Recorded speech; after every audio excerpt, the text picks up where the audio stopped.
Hello guys, आपका स्वागत है हमारे यूट्यूब चैनल पर। गाइज, आज हम देखेंगे हिंदी के कुछ महत्वपूर्ण क्वेश्चन जो कि आपकी परीक्षाओं में लगातार पूछे गए हैं और पूछे जाते रहेंगे। तो चलिए शुरू करते हैं महत्वपूर्ण क्वेश्चन आंसर का सीरीज। पहला क्वेश्चन है, कनिष्ठिका और मध्यमा के बीच की उंगली को क्या कहते हैं? तो आप 4 ऑप्शन दिए हैं, जिसमें से ऑप्शन नंबर डी आपका सही है। कनिष्ठिका और मध्यमा उंगली के बीच की उंगली को अनामिका कहते हैं। और तो सारे ए बी सी तीनों में जो है अनामिका ही लिखा है, लेकिन वर्तनी गलत है। नेक्स्ट क्वेश्चन देखेंगे, जिसके पेट में माँ ने रस्सी बांध दी हो उसे क्या कहते हैं?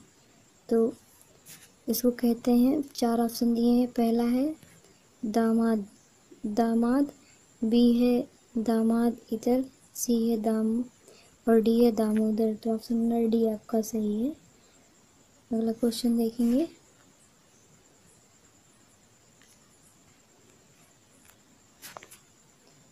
पीछे चलने वाला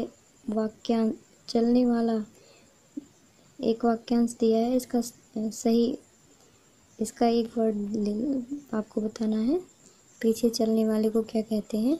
तो 4 ऑप्शन दिए हैं। ऑप्शन नंबर ए अनुचर, बी है अनुगामी, सी है अनुवर्ती और डी है अनुगमनीय। तो ऑप्शन नंबर बी आपका सही है। सही आंसर है आपका ऑप्शन नंबर बी, अनुगामी। क्वेश्चन नंबर 4 देखेंगे, जिसका कोई कीमत ना हो सके वाक्यांश के लिए एक शब्द क्या होगा? तो जिसका कोई कीमत ना हो सके उसको कहेंगे, ऑप्शन नंबर बी आपका सही है, अमूल्य। उसने दिया है कीमती, जो कि होगा नहीं, बहुमूल्य। जो बहुत ही मूल्यवान है उसको बहुमूल्य कहते हैं, लेकिन जिसका कोई कीमत ही ना हो उसको अमूल्य कहते हैं। तो ऑप्शन नंबर बी आपका सही होगा। क्वेश्चन नंबर 5 देखेंगे, थोड़ा नपा तुला भोजन करने वाला वाक्यांश के लिए उपयुक्त शब्द क्या है? तो पहला ऑप्शन नंबर ए दिया है आपका मित व्ययी, बी दिया है मित व्यय और सी दिया है मितहारी और डी दिया है मितहारिन। तो आपका ऑप्शन नंबर सी सही है, मितहारी। जो नपा तोला भोजन करता है उसको मितहारी कहते हैं।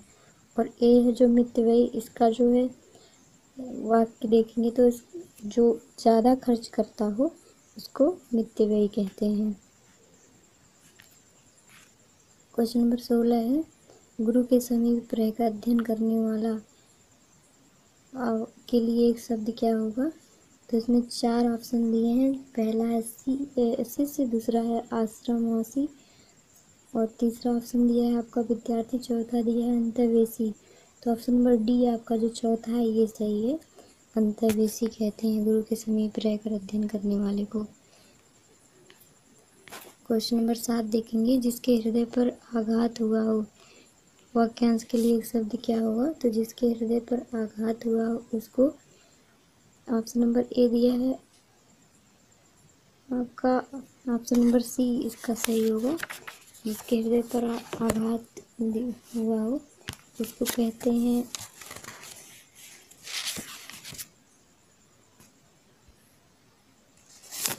सी आपका सही है, सी नहीं सॉरी बी सही है, ममाहार्थ।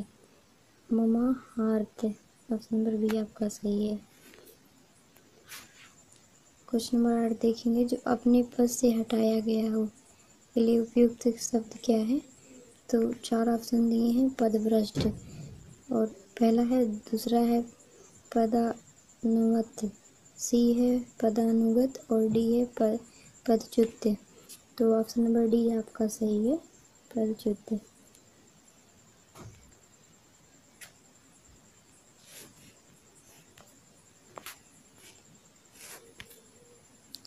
क्वेश्चन नंबर 9 देखेंगे, किसी के उपकार की अपेक्षा करने वाला। तो उसमें 4 ऑप्शन दिए हैं। ए है कृतज्ञ, बी है कृतघ्न, सी अजातशत्रु और डी है दूरदर्शी। तो ऑप्शन नंबर आपका इसमें बी सही है, उपकार की अपेक्षा करने वाले को कृतघ्न कहते हैं। और उपकार की अपेक्षा करने वाले को कृतज्ञ कहते हैं। और जिसको दूर तक मतलब जो दूर तक देख सके उसको दूरदर्शी कहते हैं। क्वेश्चन नंबर 10 देखेंगे, समुद्र में लगने वाली आग तो क्या कहते हैं? तो 4 ऑप्शन दिए हैं। ए है जठराग्नि, बी है वैगग्नि, और सी है दावाग्नि, और डी है वाग्नि। तो आपका डी सही हो जाएगा। ऑप्शन नंबर डी इसका सही है। देखिए पहला जो है जठराग्नि, जो पेट में लगने वाली आग है उसको जठराग्नि कहते हैं। और जो सी ऑप्शन दिया दावाग्नि, ये जंगल में लगने वाली आग को दावाग्नि कहते हैं। और समुद्र में लगने वाली आग को वड़ाग्नि कहते हैं। क्वेश्चन नंबर 11 देखेंगे, मन को आनंदित करने वाला। इसके लिए अनेक शब्दों का एक शब्द जो है 4 ऑप्शन दिए हैं, जिसमें से आपका ऑप्शन नंबर सी सही हो जाएगा, मनोरंजन। क्वेश्चन नंबर 12 देखेंगे, जिसको प्राप्त ना किया जा सके। तो जिसको प्राप्त ना किया जा सके इसमें 4 ऑप्शन दिए हैं। जिसको प्राप्त ना किया जाए, पहला है अलभ्य, बी है दुर्लभ, सी है दुष्कर, और डी है दुष्प्राच्य।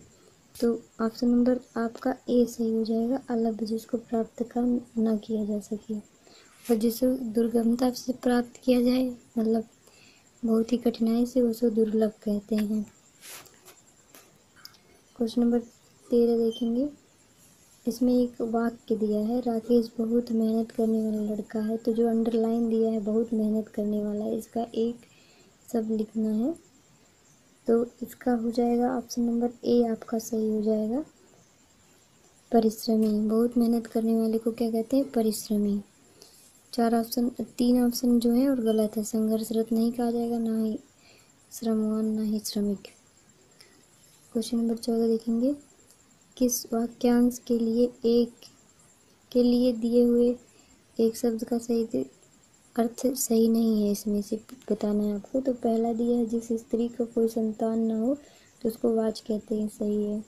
बी दिया है, जो बहुत बोलता हो उसको वाचला कहते हैं, वाचला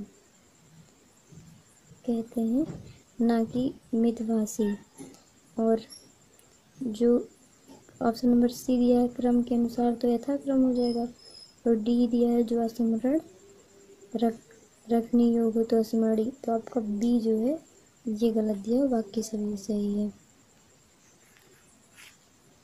क्वेश्चन नंबर 15 देखेंगे, तेज चलने वाले को क्या कहेंगे? तो तेज चलने वाले को 4 ऑप्शन दिए हैं। पहला गतिशील दिया, दूसरा चुस्त दिया, तीसरा कर्मठ दिया है, और चौथा दिया द्रुतगामी। तो ऑप्शन नंबर डी आपका सही है, तेज चलने वाले को द्रुतगामी कहेंगे। निरंतर चलने वाले को गतिशील कहते हैं। बिना स्वार्थ के कार्य करने वाला, इसका एक शब्द लिखना है आपका। तो पहला दिया है सहायक, दूसरा दिया है निस्वार्थी, और तीसरा दिया है पूर्णात्मा, और चौथा दिया है हितैषी। तो ऑप्शन नंबर बी आपका सही हो जाएगा, निस्वार्थी। क्वेश्चन नंबर 17 देखेंगे, किसी की सहायता करने वाला। तो पहला दिया है सहकार, दूसरा दिया है सहायक, तीसरा सहृदय, और चौथा दिया है सहचर। तो ऑप्शन नंबर बी आपका सही हो जाएगा, सहायक। किसी की सहायता करने वाले को सहायक कहते हैं। क्वेश्चन नंबर 18 देखेंगे, जिसका निर्वाण करना कठिन हो। तो 4 ऑप्शन दिए हैं इसमें, अनिवार्य, परिहार्य, दुर्व्यवहार, और अवश्याभि। तो ऑप्शन नंबर आपका 18 का सी सही हो जाएगा, दुर्निवार। जिसका निवारण करना कठिन हो उसे दुर्निवार कहते हैं। क्वेश्चन नंबर 19 देखेंगे, आशा जगाने वाला। इसका एक शब्द क्या होगा? तो ए दिया है आशाजनक, बी दिया आशातीत, सी दिया है आपका आशानुगत, और डी दिया है आशीष। तो ऑप्शन नंबर ए आपका सही हो जाएगा, आशाजनक। जो आशा जगाता है उसको आशाजनक कहते हैं। क्वेश्चन नंबर 20 देखेंगे, जो सबके लिए हो। तो इसमें 4 ऑप्शन दिए हैं, जिसमें से ए दिया है सार्वजनिक, बी दिया है सार्वभौमिक, सी दिया है सार्वकालिक और डी दिया है सार्वदेशिक। तो आपका ए सही हो जाएगा, जो सबके लिए हो वो सार्वजनिक कहलाता है। क्वेश्चन नंबर 21 देखेंगे, पर्वत की तलहटी को क्या कहते हैं? तो 4 ऑप्शन दिए हैं, ए दिया है बेसिन, बी दिया है घाटी, सी दिया है उपत्यका और डी दिया है द्रोण। तो इस सी वाला आपका सही हो जाएगा, उपत्यका। पर्वत की तलहटी को कहते हैं। ये बहुत ही इम्पोर्टेंट क्वेश्चन है, इसको ज़रूर याद रखिएगा दोस्तों। क्वेश्चन नंबर 22, कंजूसी से धन व्यय करने वाले को क्या कहते हैं? तो जो कंजूसी से धन व्यय करता है या बहुत बचा के धन व्यय करता है, इसमें 4 ऑप्शन दिए हैं, मिश्रण, मितव्ययी, अल्पव्ययी या कृपण। तो आपका इसमें बी सही हो जाएगा, मितव्ययी। क्वेश्चन नंबर 24 देखेंगे, जो सबसे आगे रहता हो उसको क्या कहते हैं? तो आपका इसमें 4 ऑप्शन दिया है, अग्रणी, बी दिया है अनादि, सी दिया अनुकरणीय और डी दिया अवैध। जिसमें आपका ए ही सही हो जाएगा, जो सबसे आगे रहता है उसको अग्रणी कहते हैं। 25 देखेंगे, दिया है जो अपने प्रति किए गए उपकार को ना मानता हो। तो इसमें 4 ऑप्शन दिए हैं, एक दिया है किंकृतविमूढ़, बी दिया है कृतघ्न और सी दिया है कृतकार्य और डी दिया है कृपण। तो इसमें आपका बी वाला सही हो जाएगा, कृतघ्न। क्वेश्चन नंबर 26 देखेंगे, अगोचर अगोचर जो है शब्द किस वाक्य खंड के लिए प्रयुक्त होगा? मतलब अगोचर किसे कहेंगे? तो ऑप्शन नंबर ए दिया है, जो इंद्रिय द्वारा ना जाना जा सके, बी दिया है जो कल्पना से परे हो, सी दिया है जिसकी आशा ना की गई हो, डी दिया है जिसके पार देखा ना जा सके। तो ऑप्शन नंबर ए ही आपका सही हो जाएगा, जो इंद्रियों द्वारा ना जाना जा सके। बी होगा, जो आपका बी दिया है कल्पना से परे, तो इसको अकल्पनीय कहेंगे। और सी दिया है जो आपका जिसकी आशा ना की गई हो, तो ये आशातीत हो जाएगा, अप्रत्याशित हो जाएगा। और डी का जो दिया है जिसके पार ना देखा जा सके, तो इसको कहेंगे अपारदर्शी। क्वेश्चन नंबर 27 देखेंगे, रंगमंच पर पर्दे के पीछे का स्थान क्या कहलाता है? तो 4 ऑप्शन दिए हैं, पहला है पृष्ठमंच, दूसरा है दर्शक दीर्घा, तीसरा है नाट्य स्थल और चौथा है नेपथ्य। तो ये भी बहुत इम्पोर्टेंट है, इसमें आपका ऑप्शन नंबर डी सही हो जाएगा, नेपथ्य। इसको पढ़ते हैं। क्वेश्चन नंबर 28, जिसके सिर पर चंद्रमा हो। 4 ऑप्शन दिए हैं, पहला दिया है चंद्रवदन, दूसरा दिया है चंद्रहास, तीसरा दिया है चंद्रशेखर और चौथा दिया है सिरमौर। तो ऑप्शन नंबर सी आपका सही हो जाएगा, जिसके सिर पर चंद्रमा उसको चंद्रशेखर कहते हैं। अगला क्वेश्चन देखेंगे, दूसरों की बात सहन करने वाला। इसमें 4 ऑप्शन दिए हैं, कृपालु, सहिष्णु, उदार, तटस्थ। तो ऑप्शन नंबर बी आपका सही है, दूसरों की बात सहन करने वाले को सहिष्णु कहते हैं। ऑप्शन नंबर बी आपका सही होगा। 38 नंबर क्वेश्चन जो है, शक्तिशाली, दयालु, शांत, धीर और योद्धा नायक के लिए एक शब्द जिसमें मतलब इतने गुण हो उसको क्या कहेंगे? तो 4 ऑप्शन दिए हैं, धीर, ललित, पहला है बी दिया है धीरोदत्त और तीसरा दिया है धीरोदात्त और चौथा दिया है इनमें से कोई नहीं। तो ऑप्शन नंबर सी आपका सही हो जाएगा, धीरोदत्त। क्वेश्चन नंबर 39 देखेंगे,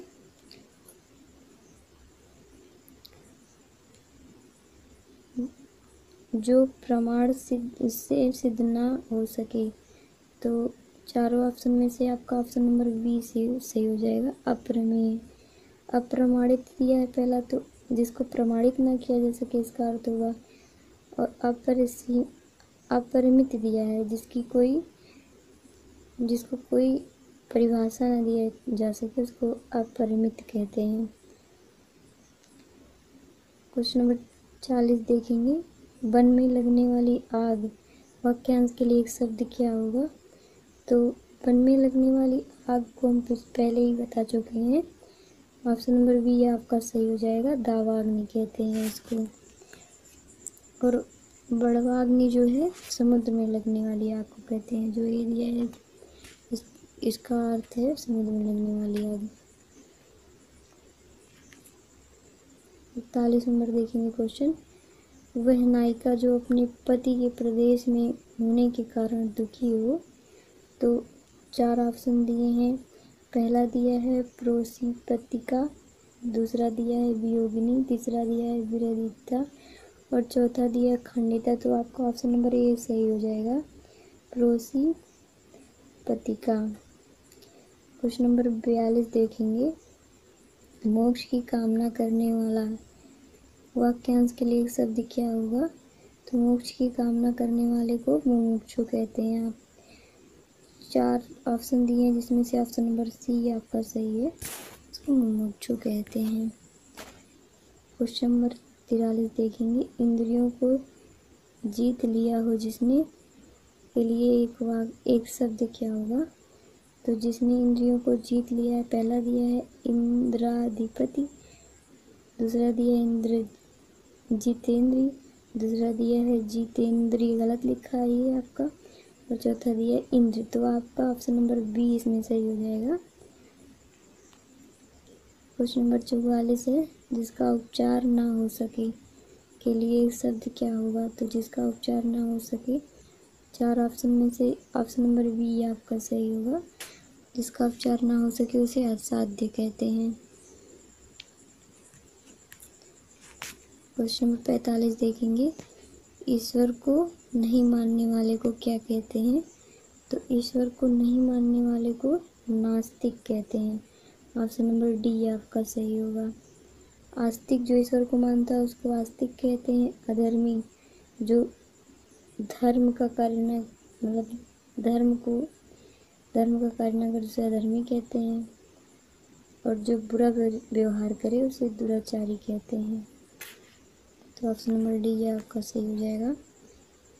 क्वेश्चन नंबर 46 देखेंगे। ईश्वर में विश्वास करने वाले को क्या कहते हैं?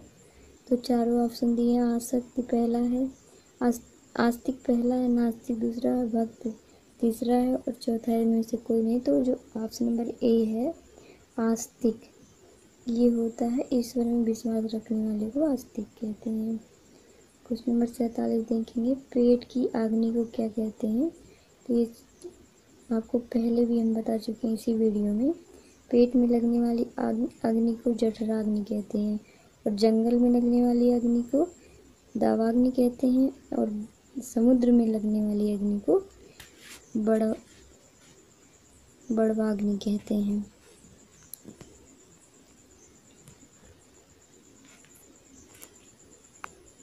क्वेश्चन नंबर 48 देखेंगे। दिशाएं ही जिनके वस्त्र हों उन्हें क्या कहते हैं? तो दिशाएं ही जिनके वस्त्र हों उनको कहते हैं। 4 ऑप्शन दिए हैं। विशंबर, ये तो नहीं होगा। ऑप्शन नंबर बी दिया है दिक्पाल, सी दिया है पैगंबर और डी दिया है दिगंबर। तो ऑप्शन नंबर डी आपका सही हो जाएगा। क्वेश्चन नंबर 49 देखेंगे। गुरु के समीप रहने वाला विद्यार्थी, इसको क्या कहते हैं? तो इसको कहते हैं अंतर्वेशी। ऑप्शन नंबर ए आपका सही हो जाएगा। क्वेश्चन नंबर 50 देखेंगे। बहुत सी भाषाओं को जानने वाले को क्या कहते हैं? तो बहुत सी भाषाओं को जानने वाले को कहते हैं बहुभाषाविद। ऑप्शन नंबर ए आपका सही हो जाएगा। देखिए दोस्तों, इस प्रकार से हमने कुछ महत्वपूर्ण क्वेश्चन देखा है। उम्मीद है आपको हमारा वीडियो पसंद आया होगा। अगर आपको हमारा वीडियो पसंद आया हो तो प्लीज़ हमारे चैनल को सब्सक्राइब कीजिए और हमारे वीडियो को लाइक कीजिए और बेल आइकन दबाना मत भूलिए। और दोस्तों, आप अपना स्कोर भी हमको कमेंट करके बता सकते हैं कि आपने जो हमने क्वेश्चन कराया कुल कितना स्कोर किया है। धन्यवाद।